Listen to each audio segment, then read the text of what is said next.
कारावास की सजा सुनाई गई है। आपको बता दें कि 2 पशु व्यापारियों की हत्या के आरोप में 8 आरोपी दोषी करार दिए गए थे, जिनकी सजा पर आज सुनवाई हुई है। घटना मार्च 2016 की है, जब बालूमाथ थाना क्षेत्र के खपरेलवर गांव में पशु व्यवसायी मजलूम अंसारी और मोहम्मद इम्तियाज अंसारी की हत्या कर दी गई थी। लातेहार व्यवहार न्यायालय के न्यायाधीश ऋषिकेश कुमार की अदालत में 8 आरोपियों को दोषी करार दिया गया था। मजलूम अंसारी और मोहम्मद इम्तियाज अंसारी की हत्या कर उनके शव पेड़ पर टांग दिए गए थे।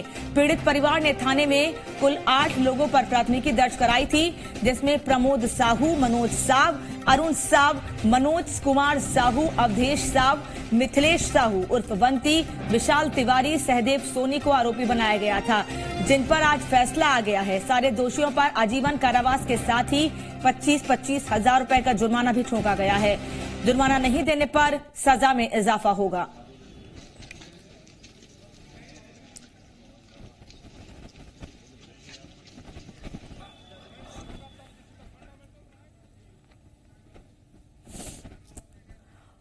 और विस्तार से जानकारी के लिए चंदन का रुख करेंगे। हमारे साथ लातेहार से चंदन रांची से चंदन जुड़े हुए हैं इस वक्त। चंदन, इस मामले में आज सजा का ऐलान कर दिया गया है, क्या जानकारी है?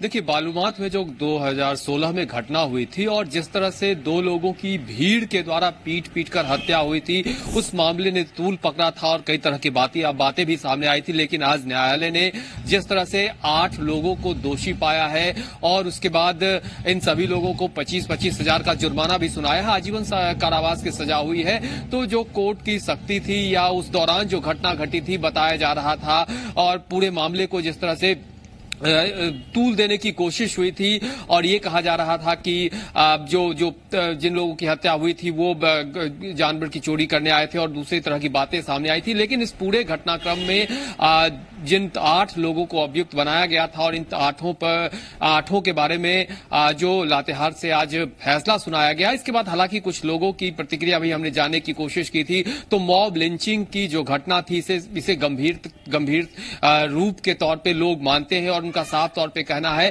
कि इस तरह से लोगों को किसी भी तरह की घटना घटे और भीड़ को पीट कर हत्या कर देने की इजाजत नहीं दी जाती है। न हमारा कानून इजाजत देता है, न हमारा संविधान इजाजत देता है। और जो घटना घटी थी उसमें जो फैसला आया है उसको लोग फिलहाल सही मान रहे हैं। लेकिन कुल मिलाकर कहा जा सकता है कि जो घटना घटी थी, लोग न्यायालय की शरण में गए थे और 8 लोगों को दोषी पाया न्यायालय ने।